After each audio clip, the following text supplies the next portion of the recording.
Racism असं फक्त एक कंट्री म्हणून कंट्रीमधून आले तुम्ही त्याच्यामुळे होत नाहीये. हं. तुमच्या स्किन टोननी होतो बरं. आणि युरोपमध्ये इंटरनली पण रेसिझम आहे. अच्छा. जसं की ब्रिटिशर्स हे हां. सगळ्यांना सगळ्यात जास्त सुपिरियर समजतात. कारण की तिकडच्या लोकांना असं वाटतं की हे आमच्याकडे येताय, आमचे जॉब्स घेताय, कमी पगारात काम करताय. आपण किती पण वर्कलोड वाढवल्यांना तरी हे काही म्हणत नाहीये. गरजेचं नाही की सेक्शुअल हॅरेसमेंटच होणार. हं. मेल एम्प्लॉईज असतात त्यांच्यासोबत बुली करतात त्यांना. त्यांचा माइंडसेट असा असतो की आम्ही सुपिरियर ओके. आणि आपण तसं समजत नाही. आपण समजत नाही. आपण हां. अतिथी देवो भव मानतो. आपण हं. समोरच्याला मान देतो, सन्मान देतो. हां, ते कम्युनिकेशन जास्त करत नाही. जेवढं गरजेचं आहे, हां, तेवढं हार्डली करणार. गर्लफ्रेंड, बॉयफ्रेंड पुढची स्टेज. हां, तिथं कॅज्युअल सिंग, हां, मग त्याच्यानंतर हुकअप, हां, त्याच्यानंतर डेटिंग. हां. डेटिंग नंतर जर पटलं, हं, तर मग ते जातील गर्लफ्रेंड, बॉयफ्रेंडमध्ये. आपलं माइंडसेट कसं आहे, की मी जे करणार आपल्या पार्टनरसोबत करणार हं, आणि ती खूप म्हणजे पवित्र गोष्ट आहे. मी माझ्या याच्यासोबतच करणार. तिथं हं, कसं एन्जॉयसाठी म्हणतात, सेल्फ हं. प्लेजरसाठी म्हणतात किंवा रिलॅक्सेशनसाठी म्हणतात. नमस्कार मंडळी, पुन्हा एकदा तुमचं स्वागत आहे आपल्या हक्काच्या पॉडकास्टमध्ये अनटॅप बाय गौरवमध्ये. मित्रांनो, आजचा विषय म्हणजे हे जे मी एक सेगमेंट नवीन केलंय ते म्हणजे पॉडकास्ट विथ फ्रेंड्स, मित्रांसोबतचा पॉडकास्ट. अनुभव प्रत्येकाला असतात, चांगले असतात, वाईट असतात. काही जणांना खूप बाहेरच्या देशामध्ये जाऊन खूप वेगवेगळे अनुभव आलेले असतात. तर आज असाच एक माझा जवळचा मित्र आलेला आहे आणि त्या मित्रामध्ये मी एक नवीन अनुभव शोधतोय. तो अनुभव म्हणजे काय, की त्याला जो बाहेर जो अनुभव आला, परदेशामध्ये राहून, तो बराच काळ त्यांनी राहिलाय बिझनेस ट्रिप म्हणून, ॲज अ स्टुडंट म्हणून. साऊथ कोरियामध्ये इंडियन्सला काही ठिकाणी बॅन केलं होतं. नंतर ते सॉल्व्हही झालं. पण असाच काहीसा यूकेमध्ये किंवा त्या त्या साइडला लंडनमध्ये वगैरे ह्या साइडला असंच आहेत, भेदभाव आहे, वर्णभेद आहे. तर हेच जाणून घेऊयात माझ्या मित्राकडून. तर मी स्वागत करतो माझ्या मित्राचं, अमनचं. अमन, तुझं खूप खूप स्वागत. थँक म्हणजे आज गौरव. खूप औपचारिक बोलावं लागतंय. आपण येस. हां, पॉडकास्टमध्ये भेटलं. हो.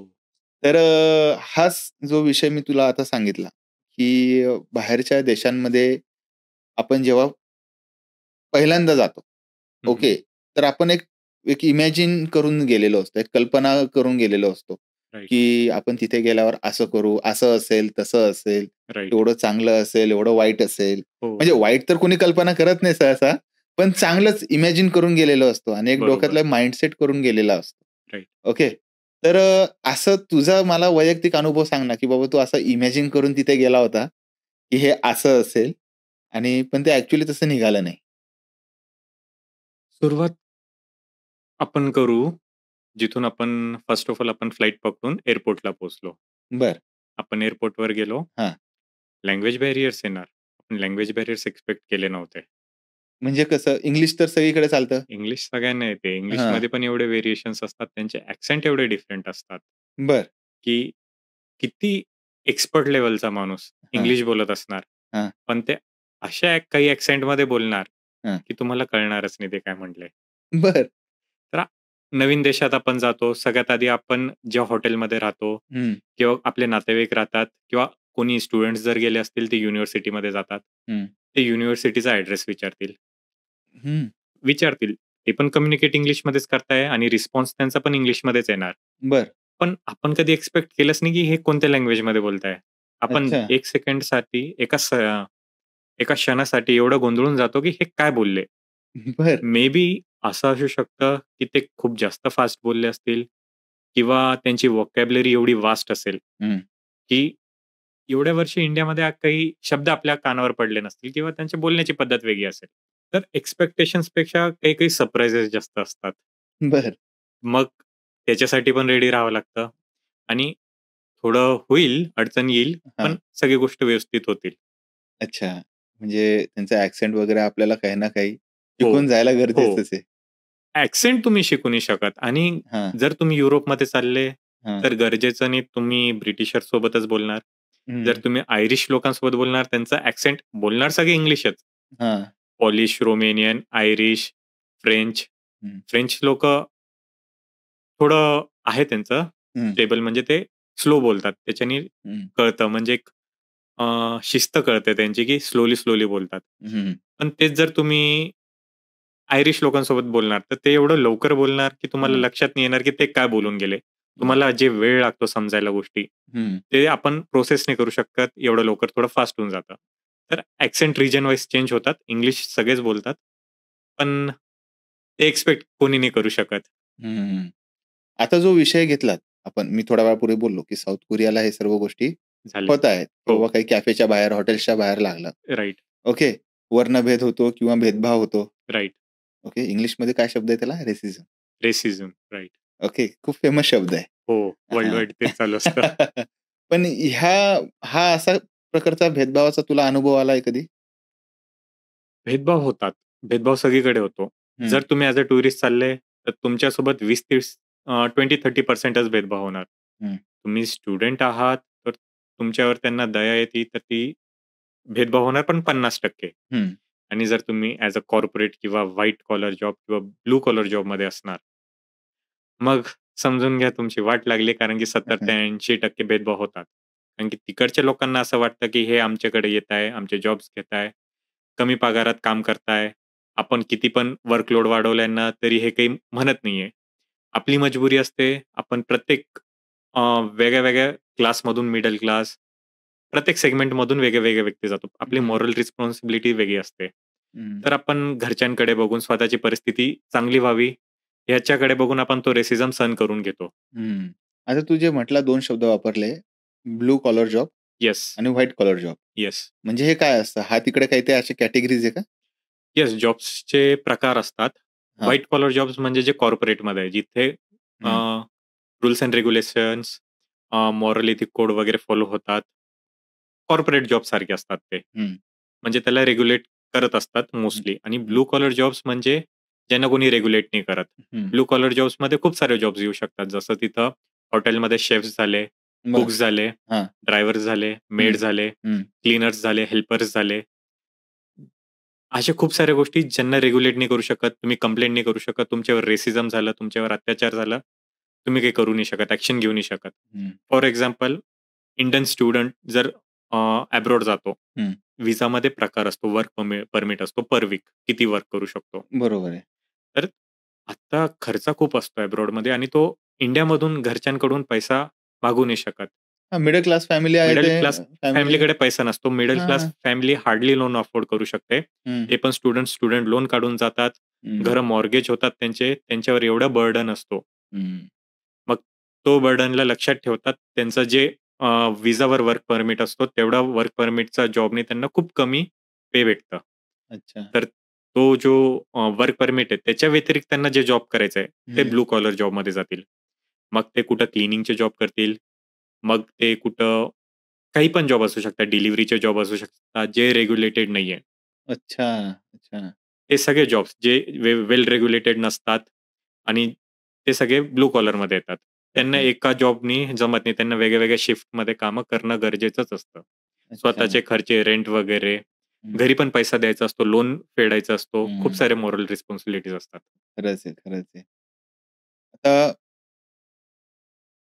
तू जे पर्सेंटेजमध्ये आता जे समजून सांगितलं, की जर टुरिस्ट म्हणून जात असाल, तर एवढ्या-एवढ्या पर्सेंटेज असतं, की तुमच्यासोबत राइट, रेसिझम होऊ शकतं. राइट, भेदभाव, वर्णभेद वगैरे ह्या गोष्टी होऊ शकतात. राइट. ओके. तर ते जे पर्सेंटेज तू लावलं म्हणजे तुझं ते ओपिनियन आहे. ओपिनियन म्हणा किंवा पर्सनल एक्सपिरियन्स म्हणा तुझा किंवा जे एक्सपिरियन्स मी म्हणा. पर्सनली एक्सपिरियन्स केलंय मग प्रत्येक रिअलिस्टिकली. कॅटेगरीतलं एक थोडं-थोडं सांग ना आम्हाला. म्हणजे आता टुरिस्ट म्हणून गेलं की कसं हे मी होतं? तुम्हाला एक्सप्लेन करतो हे कसं. हां.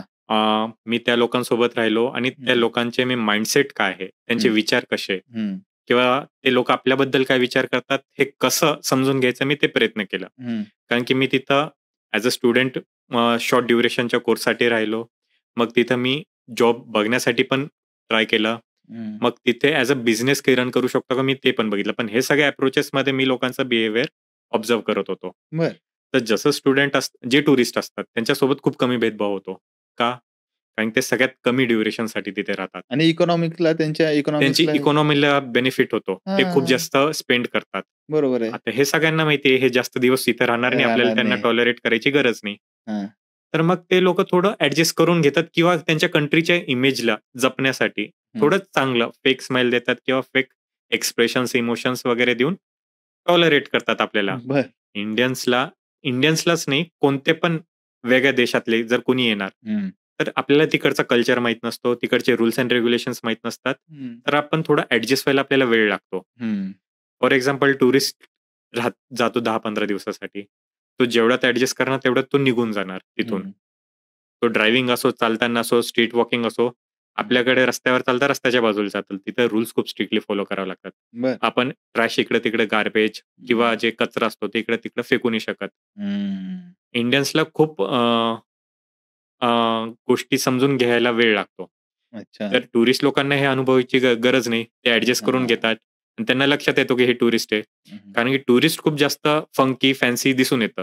हं, आता याच्यानंतर येतो स्टुडंट्स. हं, स्टुडंट्स डिसेंट असतात. हं, स्टुडंटला जर राहायचंय कुठे, हं, अकोमोडेशन असतात. हं, त्यांना ग्रुपमध्ये शेअरिंगमध्ये राहावं लागतो हं, आणि रेसिझम असं फक्त एक कंट्री म्हणून कंट्रीमधून आले तुम्ही त्याच्यामुळे होत नाहीये. हं. तुमच्या स्किन टोननी होतो बरं. आणि युरोपमध्ये इंटरनली पण रेसिझम आहे. अच्छा. जसं की ब्रिटिशर्स ते हां. सगळ्यांना सगळ्यात जास्त सुपिरियर समजतात ओके. आणि जे टियर 1 इंग्लिश स्पीकिंग कंट्रीज असतात. हं. जसं जर्मनी झालं. जर्मनी तर डच लँग्वेज बोलतात. डच. पण ते जॉबसाठी इन आउट होत राहतात. हां, जर्मन लँग्वेज असते त्यांची वाली. जर्मन असते, फ्रान्सचे फ्रेंच असतात. हां. तसं असतात. पण जे उरलेले कंट्रीज आहे रोमेनिया, हं, पोलंड, अजून आइसलँड, स्वित्झर्लंड, हं, आयर्लंड हे सगळे, हं, हे थोडे गरीब देश आहे. हे हं, तिथे मायग्रेट होतात लंडनमध्ये. तिथे त्या करन्सीचा थोडा व्हॅल्यू जास्त आहे. त्यांना इन्कम जास्त भेटते हं. आणि त्यांच्या कंट्रीमध्ये स्पेंड करायला थोडा पैसा जास्त भेटतो. अच्छा. तर त्या लोकांचा त्यांच्या प्रती पण थोडा राग, भेदभाव आहे. पण ते हं. ब्राउन स्किनवाल्यांबद्दल जेवढा आहे तेवढा नाहीये. Okay, okay. म्हणजे आता ते कल्चरली त्यांच्या लँग्वेजला पण प्रोटेक्ट करतात. आपण बाहेर जाऊन त्यांची लँग्वेज बोलत नाही. त्यांना त्या हं, गोष्टीचा पण राग असतो. हं, कल्चरल रेसिझम असतो, कलर हं, रेसिझम असतो, लँग्वेजचं पण रेसिझम आहे. तसं. ते हं. लोकांना रेसिझमचे पण वेगळे-वेगळे प्रकार आहे जे आपण पुढे डिस्कस करू. पण वर्णभेद जे आता तू म्हटलं म्हणजे कलरवरून पण तुला तिथे हे केलं जातं, डिफायर केलं जातं. राइट. ओके. पण मला एक सांग, की कलरवरून तर तिकडे तर बॅन आहे ना सगळीकडे? ऑन पेपर सगळं बॅन आहे. हां, जर आता मी व्हाईट कॉलर जॉबमध्ये आहे. हां, माझ्यासोबत रेसिझम झालं, मी कंप्लेंट फाईल करून टाकली. हां, मग ती रेसिझमची असो की हॅरासमेंटची असो. हां. हॅरासमेंट पण होते. बरं. गरजेचं नाही की सेक्शुअल हॅरासमेंटच होणार. हं. मेल एम्प्लॉईज असतात त्यांच्यासोबत बुली करतात त्यांना. हो, वर्कलोड वाढतो. बरोबर. हॅरासमेंट वेगळ्या प्रकारची असते. तुम्ही फक्त रेसिझमवर नाही जाऊ शकत. जर तुम्ही कंप्लेंट टाकली, हं, कॉर्पोरेटमध्ये स्ट्रिक्ट ॲक्शन घेणार. हं, कॉर्पोरेट खूप सिरियसली घेतो. कारण कारण की त्यांच्याकडे वर्ल्ड वाईड जे त्यांचे एम्प्लॉईज असतात ते वर्ल्ड हं, वाईड असतात. हं, जसं की आज TCS, हं, Wipro, Infosys हं, हे कंपनीचे आपले अमेरिकामध्ये, USA, US, UK आणि बाकी पण कंट्रीज आहे ज्यांचे नाव मला माहीत नाही. तिथे असणार ऑफिसेस. ते हं. टॉलरेट करत नाहीत. त्यांची पॉलिसी खूप जास्त स्ट्रिक्ट असते. बरं. तर तिथं रेसिझम झालं, कंप्लेंट टाकली, तर मग स्ट्रिक्ट ॲक्शन होणार. पण हं. उरलेले जे व्हाईट कॉलरच्या व्यतिरिक्त जे ब्लू कॉलरवाले ते कुठं जातील? त्यांना रेग्युलेट करणारं कोणी नाहीये. बरोबर आहे. मग तिथे रेसिझम त्यांना सहन करावा लागतो. आणि अजून असं पण म्हणता येईल ना, रेसिडेन्शियल एरिया जे असतात, हो, निवासस्थानं जिथे असतात, हो. रहिवासी जिथे असतात, राइट. त्या साइडला पण होत असेल. पण ते आपल्याला नाही, हां, नाही. रेसिडेन्शियल एरियामध्ये पण होतो. कम्युनिटी रेसिझम असतो तिथे. हां. फॉर एक्झाम्पल तुम्ही यूकेच्या कोणत्या स्पेसिफिक एरियामध्ये जा, तिथं तुम्हाला पंजाबी लोकं जास्त दिसतील. फॉर एक्झाम्पल हां, आपण हां. आता सगळे पंजाबी कॅनडाला as a second country prefer करतात. हो. तसं मग एक इंडिव्हिज्युअल थर्ड कंट्रीमध्ये पण कम्युनिटीचे एरियाज डिफाईन्ड असतात. अच्छा, म्हणजे हे डिफाईन कोणी केलेलं आहे? त्या गव्हर्नमेंटनी? गव्हर्नमेंट कधीच डिफाईन नाही करत. ओके, जसं की तुम्ही एका एरियामध्ये मेजॉरिटी चालल्या जातात. तुम्ही स्वतःचेच रूल्स फॉलो करतात. ओके. हां, हां. म्हणजे एका ठिकाणी कोणती एक अनरिटन रूल्स जे असतात, जे कुठे हां. लिहिलेले राइट, नसतात राइट, राइट, राइट. आणि पोलीस तुम्हाला किती फाईन करणार, किती वॉर्न करणार करून-करून. हं, जेव्हा तुम्ही मेजॉरिटीमध्ये येता कुठं, तुम्ही तुमच्या हिशोबानेच वागणार. हं, मग ते तिथं तुम्ही नॉईज पोल्युशन म्हणा किंवा मग तुमचं बिहेवियर म्हणा किंवा मग हं, क्लीनलीनेस म्हणा हं, किंवा कोणत्याही गोष्टी म्हणा. हं, एकदा तिथे जर काही झालं, तर मग तिथं लोकल गव्हर्नमेंट पण जास्त इन्व्हॉल्व होत नाही. मग नंतर इलेक्शन झाल्यानंतर त्यांच्यातलाच एक व्यक्ती मेयर म्हणून इलेक्ट होतो. हं, मग तो त्यांनाच काय म्हणू शकतो आपण फेव्हरेबल त्यांनाच प्रेफरन्स जास्त देतो. हं. त्यांची डिमांड कशी, त्यांची कसं ग्रो करता त्यांना येईल त्यांना. एडव्हांटेज मिळत असेल थोडक्यात त्यांना सांगायचं. ॲडव्हांटेज भेटतो त्या हां, गोष्टीचा. थोडक्यात सांगायचं एडव्हांटेजनीच सगळ्या गोष्टी तिथे होत हो, असतील. हो. आता एक कॉमन सेन्सचा एक प्रश्न मग असा आला. हं, हं. एक प्रश्न डोक्यामध्ये असाच आला उडत-उडत. हो, हो. ओके, आता इंडियामध्ये, भारतामध्ये आता आपल्या संभाजीनगरमध्ये पण ओके. पर्यटन स्थळ आहे, टुरिझम स्पॉट राइट, आहे, राइट, वर्ल्ड हेरिटेज सेंटर्स आहे. Right, okay. तर आपल्याला कोणी फॉरेनर दिसला, की आपला बॅक ऑफ द माइंड असा ऑटोमॅटिकली चालला जातो, "अरे, हा किती श्रीमंत, हा आपल्या इथे फिरायला आला." Right, okay. राइट. जेव्हा आता आपण जेव्हा टुरिस्ट म्हणून तिथे जातो, हं, हं. त्यांच्या त्यांच्या देशांमध्ये वगैरे, ते असा विचार करतात का ते स्वतःला सुपेरियर मानतात? म्हणजे त्यांचं त्यांचा मेंटॅलिटी माइंड काय असतं? त्यांचा माइंडसेट असा असतो, की आम्ही सुपिरियर ओके. आणि आपण तसं समजत नाही. आपण समजत नाही. आपण हां. अतिथी देवो भव मानतो. आपण हं. समोरच्याला मान देतो, सन्मान देतो. हां, ते कम्युनिकेशन जास्त करत नाही. जेवढं गरजेचं आहे, हां. तेवढं हार्डली करणार आणि जर तुम्हाला वाटणार, हं, की मला ह्यांना हे ॲड्रेस विचारावं, त्यांना माहीत जरी असेल, हं, पण त्यांना तुम्हाला एंटरटेन करायचं नसेल, तर हं. ते सरळ म्हणतात, "I don't know, sorry, no English" असं म्हणून ते निघून जातात. म्हणजे तुम्हाला 1% पण एंटरटेन करत नाही. म्हणजे हे जे तू सगळं सिनेरिओ सांगतोय, हे रिअल ओके. एक्सपिरियन्समध्येच आहे. जो रिअल एक्सपिरियन्स तुझा आहे, हो. हा जे यूकेमध्ये ज्या कंट्रीज येतात त्यांच्या बाबतीत आहे का पर्टिक्युलर कोणत्या कंट्रीच्या बाबतीत आहे? नाही, नाही, हे स्पेसिफिकली यूकेचाच एक्सपिरियन्स आहे माझा. हां. त्याच्याबद्दलच आपण बोलत आहोत सध्या. Okay, okay, okay. म्हणजे कसं आहे त्या यूकेमध्ये पण बरेच प्रांत आहेत. हो. ओके. पण हे सर्वच ठिकाणी यांची मेंटॅलिटी अशी असते? मेजॉरिटीली नाही. हां, मोस्टली इंग्लंडमध्ये हां. इंग्लंडमध्ये मला हे जास्त बघायला भेटलंय. ओके. इंग्लंड असे अजून आयर्लंड झालं, इंग्लंड झाला, वेल्स झालं, स्कॉटलंड झालं. हे 4 देश 4 इंडिव्हिज्युअल बनून युनायटेड किंगडम आहे. हं. मे बी मी रॉंग असू शकतो. हां. पण यूके 4 छोटे-छोटे स्टेट्स असतात आपले तसे म्हणून एक हं, हं, युनायटेड हं, किंगडम बनलंय. आयर्लंडचा थोडा भाग आहे त्याच्यात. त्याला नॉर्दर्न आयर्लंड पण म्हणतात. ते पण यूकेमध्येच कन्सिडर होतो. हं. रेसिझम असतो, पण जे सगळ्यात जास्त आहेत, जे प्रायमरी ब्रिटिशर्स राहतात, ते इंग्लंडमध्ये राहतात. म्हणून ते आपल्याला थोडा जास्त अनुभव होतो तिथे, त्या हं, एरियामध्ये. तो प्राईम एरिया म्हणू शकतो आपण त्याला. हं, जसं आपला मुंबई, दिल्ली असतो तसा. हं, तर मग आपण म्हणत होतो, की हं, रेसिझमला आपण टाईम याच्यात पर्सेंटेजमध्ये कसं डिफाईन केलं. हं. जसं की टुरिस्ट खूप कमी वेळेसाठी राहतो. बरोबर. म्हणून त्याला 10-20% जास्तीत जास्त 30%च अनुभव होतो, हं, की इथं माझ्यासोबत चुकीची वागणूक होतीये. हं, त्याच्यानंतर येतात स्टुडंट्स. हं, स्टुडंट्सला 1 वर्ष मिनिमम 1 ते दीड वर्ष राहावं लागतो. हं, त्याच्यात त्यांना खूपदा लँडलॉर्ड्स चेंज होतात त्यांना, युनिव्हर्सिटी चेंज होतात. त्यांना येण्या-जाण्याचा ट्रान्सपोर्टेशनमध्ये, हं, जॉब्समध्ये. जसं तुमचं ड्युरेशन वाढणार, तुम्ही रेसिझमला खूप जास्त एक्सपिरियन्स करणार तिथं. आता आले जे वर्किंगवाले हं, कॉर्पोरेट जॉब्स त्यांना हं, 5-5 वर्ष, 6-6, 7-7 वर्ष तिथं राहणं आहे. हं, त्यांना तर येता-जाता रेसिझम सहन करावं लागतं. म्हणून त्याच्यावरून डिफाईन करता येतं, हं, की कोण किती जास्त एक्सपिरियन्स करतोय. हं. असं. म्हणजे हे कॉर्पोरेटमध्ये जसं तू सांगितलं, की हं, हं. कॉर्पोरेटमध्ये सर्वात जास्त असतं. ओके. कॉर्पोरेट जे तिथे जॉब करायला गेलेले असतात मेन म्हणजे. जॉब आता कॉर्पोरेटवाल्यांना ऑफिसमध्ये रेसिझम सहन नाही करू शकत. कारण तिथे हां, त्यांना माहिती इथे आपण करू नाही शकत. पण हां. आउट ऑफ द ऑफिस तर त्यांच्यासोबत होतंय. ऑन स्ट्रीट हं, होतंय. हं, लँडलॉर्ड पण करतोय. हं, त्याच्यासाठी ते काही फॉर्मल ॲक्शन घेऊ नाही शकत हं, म्हणून. असं प्रत्येक जागेवर वेगळं-वेगळं होतं. जर तुम्ही पार्टीमध्ये, पब्समध्ये वगैरे गेले, हं, तर जसं तुम्ही कोरियाचा मेन्शन केलं होतं, हं, तसं इंडियन्सला थोडं डिसिप्लिन, वेल रेग्युलेटेड नसतात हं, आणि त्यांना पब्समध्ये अलाउड आहे एंट्री, पण त्यांच्यावर थोडं लक्ष जास्त दिलं जातं, की हे काही केओटिक किंवा वाद वगैरे तर नाही करणार. अच्छा, अच्छा. एंट्री सगळ्यांना असते, पण हं, त्यांच्यावर लक्ष दिलं जातो त्या हिशोबाने. अच्छा. आता हे तू बरेचसे देश फिरला. हं, हं. ओके. म्हणजे तुझं बरचसं अभ्यासानिमित्त किंवा तुझ्या बिझनेस निमित्त किंवा हो. तुझं जॉबच्या म्हणजे हिशोबाने. हो. जॉबच्या हिशोबाने वगैरे तू बराच फिरला. तर जेव्हा तू एक इंडियन म्हणून तू जेव्हा फिरतो, एक भारतीय म्हणून तू जेव्हा हो, फिरतो, हो. ओके. तर आता तू अशा काही कंट्री साइड जात असेल, म्हणजे एका गावाकडे वगैरे राइट, त्यांच्या गेलेला असेल फिरायला म्हणा, काही कामानिमित्त वगैरे. राइट. तर तिथे कसा रिस्पेक्ट मिळतो? म्हणजे रिस्पेक्ट मिळतो का काय फिलिंग असते? जेव्हा ते इंडियन्स म्हणतात जेव्हा ते विचारतात, "तू कुठून आलाय?" तू जेव्हा सांगतोस, "मी इंडियातून आलोय." मग राइट. तेव्हा ते कसं असतं? गोष्ट कशी आहे, तिथे रिस्पेक्ट खूप भेटतो. कंट्री साइडला हं. वागणूक शहरापेक्षा चांगली आहे. बरं. कंट्री साइडमध्ये लोकं तुम्हाला खूप जास्त पेशन्स आहे त्यांच्याकडे. अच्छा. म्हणजे ते तुम्ही कितीही प्रश्न विचारा त्यांना, ते हां. एकदम निवांत समजून व्यवस्थित तुम्हाला उत्तर देतील हं, हं, आणि ते चांगल्या हिशोबाने ट्रीट करतील. हं, कारण की ते एकदम बेसिक साधे साधे लोकं जसे राहतात, तसे ते राहतात. हं. त्यांना काही जास्त गोष्टी म्हणजे हेक्टिक लाईफस्टाईल नाही तसा. कंपॅरिझनच्यासाठी आपण मुंबईमध्ये लाईफस्टाईल खूप जास्त हेक्टिक असते. बरोबर आहे. तिथं वेळ कोणाकडेच नसतो. तेच जर टियर 1चा कंपॅरिझन तुम्ही टियर 3 सिटीच्या हिशोबाने करणार आपल्याकडे गावखेड्याची लोकं. ते हं, खूप असं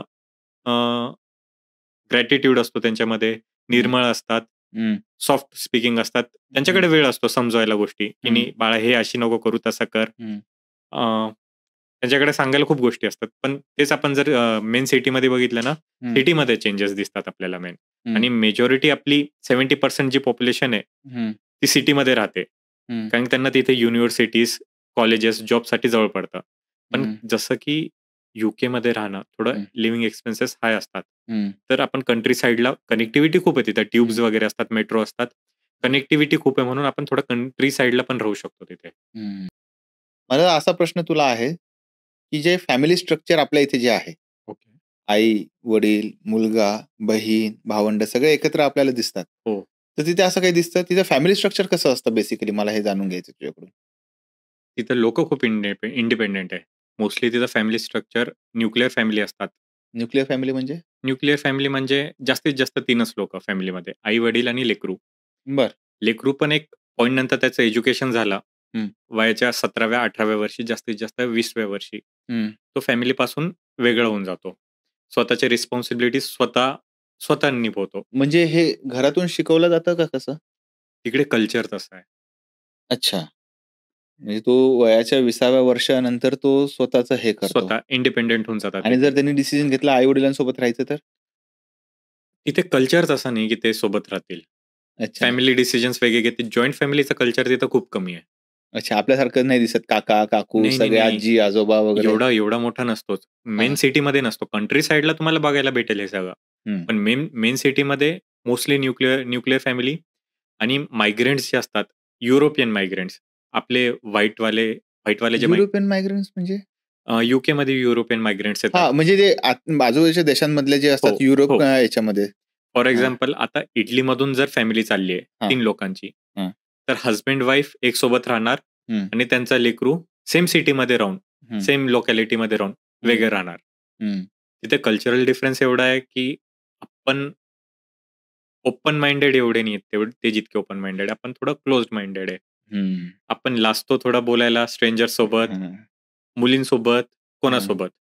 ते ओपन माइंडेड आहेत. ते हां. एक त्यांना सेपरेट प्रायव्हसी, पर्सनल स्पेस पाहिजे असती म्हणून ते एक वयाच्या हिशोबाने थोडं सेपरेट होऊन जातात. बऱ्याचदा ऐकतो, बघतो पण ते डायरेक्ट गर्लफ्रेंड असेल किंवा बॉयफ्रेंड असेल डायरेक्ट कॅज्युअल आहे खूप. डायरेक्ट इंट्रोड्यूस करता. तिथे तिथे गर्लफ्रेंड, बॉयफ्रेंड पुढची स्टेज. हां, तिथे कॅज्युअल सिंग, हां, मग त्याच्यानंतर हुकअप, हां, त्याच्यानंतर डेटिंग. हां. डेटिंग नंतर जर पटलं, हं. तर मग ते जातील गर्लफ्रेंड, बॉयफ्रेंडमध्ये हां. आणि विथआऊट म्हणजे आउट ऑफ द मॅरेज त्यांना बेबीज असतात. लिव्ह इन अच्छा. पार्टनर, फॉर्मल पार्टनर्स जे म्हणतो आपण ते. हां, हां. तो पण असतो तिथे. आणि मग त्याच्यानंतर जर त्यांना वाटलं, तर तेव्हा ते मॅरेजेस करतात. नाहीतर तिथे कल्चर खूप वेगळा आहे. कल्चरल शॉक हं, बसतो आपल्यांना, की ह्याचे मदरच्या साइडचा हा भाऊ आहे, हं. फादरच्या साइडचा हा भाऊ आहे. मग अरे! मग आपल्याला प्रश्न पडतो, की नेमके तुझे पॅरेंट्स किती आहे? ते मग आपल्याला अच्छा. कधी ऐकायची सवय नाही, की माझे मॉमचा डायव्होर्स झाला किंवा माझी मॉम सिंगल मॉम होती. मग त्यांचं सेकंड हसबँड होता. मग हं. सेकंड हसबँडचा तो सक्का मुलगा तो होता आणि माझ्या मम्मीचा सक्का मुलगा मी आहे, म्हणून हा स्टेप माझा ब्रदर. स्टेप ब्रदर झाला. ते कल्चर आपल्याकडे आलेलं नाही आतापर्यंत. ओके. म्हणून कल्चरल शॉक थोडे जास्त भेटतात आपल्याला तिथे हां, इथून बघायला, ऐकायला. हो, इथून गेल्यानंतर तिथे हे हो. आणि तिथे काही बंधनं पण त्यांना काही दिसत नाही. रिस्ट्रिक्शनच नसतात तिथे. हां, तिथे म्हणजे खूप जास्त ओपन कल्चर आहे. खूप जास्त ते कॅज्युअली घेतात सगळ्या गोष्टी. म्हणजे मला डायरेक्शन कुठे द्यायचं होतं, की जे सेक्शुअल ॲक्टिव्हिटीज असतात, हं, ते हं. एकदम खुलेआम करतात. त्यांना काहीच घेणं-देणं खुलेआम नाही. म्हणजे गोष्ट कशी आहे, हं, आपल्याकडे थोडं सेक्रेडनेस आहे. हं. एक प्रायव्हसी म्हणू शकतो आपण. प्रायव्हसी म्हणू शकतो, हां. सेक्रेडनेस म्हणू शकतो किंवा आपण रिझर्व्ड असतो. हो. आपला माइंडसेट कसं आहे, की मी जे करणार आपल्या पार्टनरसोबत करणार हं, आणि ती खूप म्हणजे पवित्र गोष्ट आहे, मी माझ्या याच्यासोबतच करणार. तिथं हं, कसं एन्जॉयसाठी म्हणतात, सेल्फ हं, प्लेजरसाठी म्हणतात किंवा रिलॅक्सेशनसाठी म्हणतात हं, किंवा फॅन्टसीज म्हणा तुम्ही किंवा हं. एक्साइटमेंट म्हणा. बोर बरोबर. झाला, कॅज्युअल हुकअप. तिथं खूप डिफरंट कल्चर आहे. ते कल्चरल शॉक म्हणून आपल्याला लागतो. म्हणून आपण थोडं वेगळा पर्स्पेक्टिव्ह चेंज होतो आपला तिथे जाऊन. बरोबर आहे, बरोबर आहे. अजून तिथे हे झालं आता फॅमिली वगैरे ह्या सगळ्या कल्चरचा भाग. आता मला तुला एक पर्सनल एक क्वेशन विचारायचा आहे. हं, हं. ओके. आता असं तर तुझ्यासोबत बऱ्याच वेळेस झालं असेल, तिथे गेला एखादी वस्तू घ्यायला आणि तो प्राइस पाहून परत आला. असं तर प्रत्येक वेळेस होत असेल. तर तिथली महागाई कशी असते? महागाई कशी असते, ॲज अ इंडियन आपण आहे ना, जर एक गोष्ट आहे, हां, आपण बेसिक पिण्याच्या पाण्याची गोष्ट करतो इथे. हां. आपण बघतो, अरे 3.5-4 पाउंडची गोष्ट आहे. तिकडच्या लोकांसाठी ती खूप कॉमन गोष्ट आहे. बरं. पण आपला ॲज अ आपण इंडियन आपण त्या पाउंडला कन्व्हर्ट करतो. 1 पाउंडची किंमत ₹100, ₹101. हां. मग आपण म्हणतो 300 350 पाउंड म्हणजे ती ₹350. हां. मग आपण विचार करतो, यार मी ही बॉटल घरी ₹20 ला घ्यायचो, इथं ₹350 देतोय. कुठे ना कुठे ते मनात गोष्ट आपलं आधी कन्व्हर्ट करतो, मग ती गोष्ट घेतो. मग त्याच्यात आहे ना आपला महागाई आपल्याला डोक्यातच कळून येते. जर हं, आपण हं. बाहेर रेस्टॉरंटमध्ये खायला चाललोय कुठं, हं, हं. मिनिमम तुम्ही कुठे पण जाणार, तर 7 टू 8 पाउंड तुम्हाला एक छोट्याशा बर्गरसाठी किंवा एक जे आपले खूप इंडियामध्ये स्ट्रीट फूड असतात. ते हं. कोणतं पण तुम्हाला ₹100 च्या खाली भेटणार, स्ट्रीट हं. फूड. हं, आणि हं, तो हं. खूप टेस्टी डोसा म्हणा, वडापाव म्हणा, हं, काही म्हणा, हं, हं. बर्गर म्हणा, काही म्हणा. तर कुठं ना कुठं माइंड कन्व्हर्ट करतो ना, ते मग आपण स्वतः म्हणतो, "यार नाही, एक टाईमचं जेवण कमी करू." स्टुडंटसोबत हे खूप होतं. कारण की स्टुडंट जे एक्सचेंज स्टुडंट असतात, हं, युनिव्हर्सिटीचे स्टुडंट असतात, त्यांच्याकडे रिसोर्सेस कमी असतात. हं, ते शिकायला गेलेले असतात, त्यांच्यावर बर्डन असतो होम लोन्सचा, हं. एज्युकेशन लोनचा, होम रेंटचा आणि मग स्वतःचा अकोमोडेशन तर झालंय. मग आता फूड, डेली नीड्स वगैरे, ट्रॅव्हल वगैरे त्याचा खर्च खूप जास्त. खूप सारे पोरांचे ट्रॅव्हलिंगसाठी ऑयस्टर कार्ड वगैरे असतात इथं. आपले डेबिट कार्ड असतात, हां, टॅप हां, टू पे हां. असतो, तसा असतो. खूप स्टुडंट्सला डिस्काउंट भेटतो मान्य आहे. पण ते हं. कधी-कधी विकतात किंवा त्यांची चोरी पण होतात. अरे! मग त्यांना त्या गोष्टीचा वाईट पण वाटतं. म्हणून ते बॅलन्स पण त्याच्यात कमी ठेवतात. कधी असं झालंय तू गेलाय भाजीपाला वगैरे घ्यायला घरासाठी काही व्हेजिटेबल्स वगैरे राइट, घ्यायला राइट. आणि तू ते प्राइस पाहून शॉक झालाय? इमिडिएटली जसं मी गेलो हां, होतो, गेल्या-गेल्या म्हटलं, आज संध्याकाळी 4 वाजता फ्लाइट लँड झाली. हां. बहिणीसोबत होतो. हं, बहीण म्हणे, की "चल आपण थोडी शॉपिंग करून येऊ." हं, 9-9:30 वाजता सेल्फ चेक इन असतो तिथे. तिथे हं, कोणीच बघायला नसतो. तुम्ही काय घेताय, किती घेताय? हं. तर टेस्कोमध्ये गेलो होतो आम्ही. हां. गोष्टी बघितल्या म्हटलं, यार थोडं कॉस्टली आहे. ऑफ सीझन असेल, मे बी असेल किंवा इम्पोर्टेड असेल तर हं, हं. असेल. मग नंतर लक्षात आलं, की आपण विंटर्समध्ये चाललोय तिथं, तर थोडं इम्पोर्ट जास्त करतात ते. कारण हं. की विंटर्समध्ये थोडं स्नो असतो, बर्फ असतो, तर त्याचा स्टोरेज, रेफ्रिजरेशन वगैरे वाढत असणं मे बी मी हं. डोकं नाही लावलं कशामुळे. पण गेल्या-गेल्या मला लक्षात आलं, की इथं गोष्टी महाग आहे. पिण्याच्या पाणीपासून कपड्या कपडे तर चायना आणि बांगलादेशकडून इम्पोर्ट करतात. ते ते ते तो थोडं स्वस्त आहे. हं. प्रीमियम कपडे महाग असतील, बेसिक गोष्टी स्वस्त आहे. हं. तर कल्चरल शॉक तर लागतो आणि इकॉनॉमिकल जे महागाई आहे त्याचा पण शॉक लागतो. गेले-गेले आपण एक्सपिरियन्स केलं. छोटे-छोटे व्हेजिटेबल्स बघा, फ्रुट्स बघा, पाणी बघा. हं. बेसिक ज्या गोष्टी ती पण महाग असतात. तर थोडा विचार करावा लागतो आणि ट्रान्सपोर्टेशन पण थोडं निअर बाय असतील तर तिथे लोकं सायकल प्रिफर करतात. हं. अ, मग नाहीतर रोड बस वगैरे चांगले आहे, ट्यूब वगैरे, मेट्रो वगैरे हं. ट्रान्सपोर्टेशन चांगलं आहे, पण थोडं कॉस्टली साइडला आहे, महाग आहे थोडं. हं. खरंच म्हणजे आहे महागाई बऱ्यापैकी आहे. महागाई बऱ्यापैकी आहे. पण आपला माइंड हां. जे सेट असतो आपण कन्व्हर्जन आधी करतो, तर आपल्याला थोडी महागाई जास्त वाटते. जास्त त्या वाटते. खरंच लोकांना आहे. कन्व्हर्जन करायला काहीच नाही. त्यांच्याकडे त्यांचीच करन्सी आहे. त्यांचीच आपण करन्सी आहे. इंडियन करन्सीचा फॉरेन करन्सी पाउंड्समध्ये कन्व्हर्जन करतो, तर आपल्याला थोडा अजून कॉन्शियस होऊन जातो आपण. हं. विचार करतो 2-4 वेळेस विचार करतो, घेऊ की नको घेऊ? माझं होणार का याच्या व्यतिरिक्त हं. तसा? खरंच तू आल्याबद्दल. कारण की हा टॉपिक मला किती दिवसांचा घ्यायचा होता, की बाबा जसं आपण आता फक्त साउथ कोरियाचं ऐकलंय. राइट. तर युरोपमध्ये पण आहे का असं? तर ह्या गोष्टीच तुझ्याकडून ऐकायच्या होत्या. तू गेला म्हणजे माहीत होता, की बाबा तुझं आहे तिथे, तू हो. जातो, येतो, तुझं टूर्स चालतात वगैरे सगळ्या गोष्टी होतात. तर सो मच तू आल्याबद्दल. थँक गौरव. थँक